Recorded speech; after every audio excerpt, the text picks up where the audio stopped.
Nerd Morning, everyone. My name is Jeremy, and today on the Nerd Morning Show, we're going to be talking about the audio drama of Sandman by Neil Gaiman. Now, this is a adaptation of the comic series The Sandman, and this was a fantastic Audible dramatization. Now, this is available on the Audible platform, and I don't believe it's available on any other one. And it is a fascinating retelling because it is done purely by audio, and thus it has voice actors and different things like that. But the comic is an extremely powerful visual experience, and because of that they have to do a lot of different type of things in order to be able to express what they have here in imagery, just by voices. And it was, I think, a tremendously powerful and interesting experience to listen to these stories. Now, the Sandman stories are definitely horror, and they are for mature audiences, as what I would recommend. And this being an adaptation from the comics, they pull a lot of the stories from these, and they explore it and give it voice, and it's really cool. But being in that horror genre, it is pretty dark, and I am not gonna lie, there were some moments here that I was kind of disturbed, and there were things that were pretty frightening to me. And it also was extremely thoughtful and thought-provoking. The main, protagonist of this is Morpheus, who is Dream, the Sandman. This is the anthropomorphism of Dream. Morpheus is an extremely powerful immortal, and he has siblings like Desire and Death, to name a couple.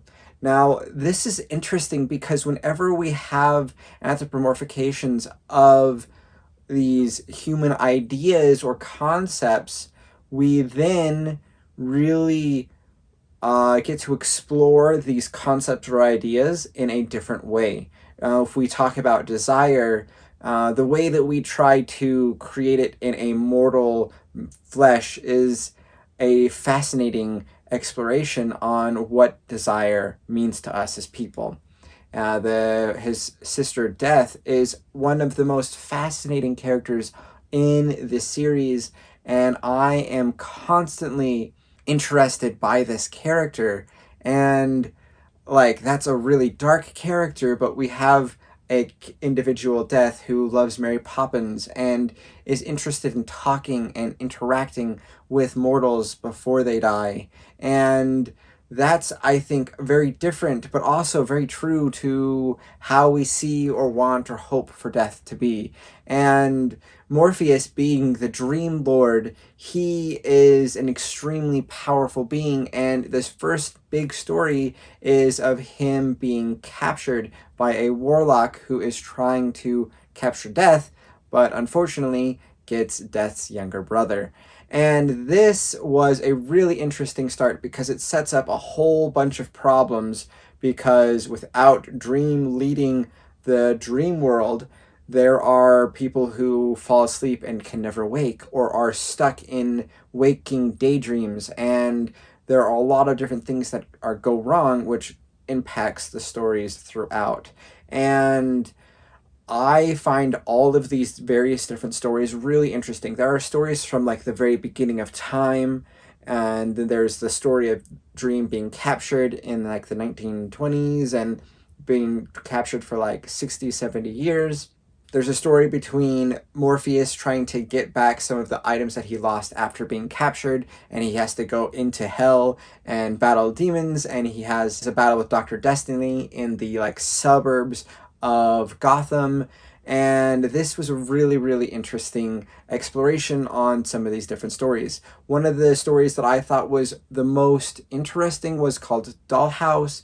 It has a young girl who is a vortex of dream, a dream vortex, and so she will be able to link different dreams together, and because of this, she is someone who needs to be dealt with by Morpheus, or else a lot of people will die by their dreams interconnecting. And it seems to be a very dangerous thing to happen. But in this, we also meet like her brother, and she has this quest, and like they stumble in on this like serial killer convention, which is absolutely horrific and terrifying.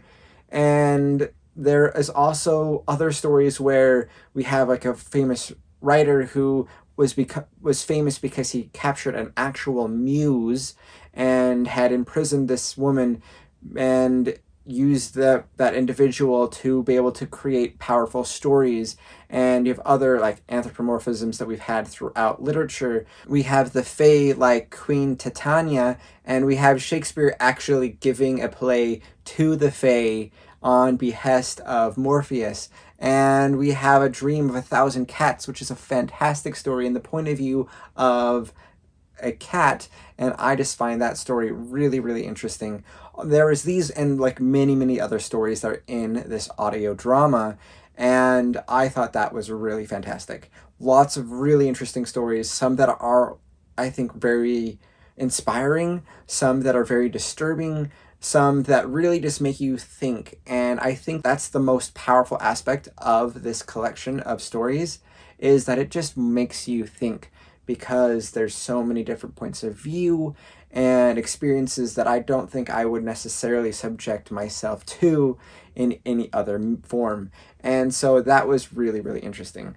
Now, this being an audio dramatization of these stories, there were some spectacular voice performances. And with that, you got, really heroic sounding voices and really fearful voices. And I think that these actors did such a good job of just displaying the vastness of human emotion that I find it to be one of the best audio dramatizations I have listened to. Also, for people who are big DC Comics fans, you have appearances for John Constantine, Scarecrow, Dr. Destiny, Martian Manhunter, Mr. Miracle, and references to places like Gotham, Arkham Asylum, and Batman. And so I think that that was really fun to hunt and piece together some of these different things, because Sandman is in the DC universe, but only just.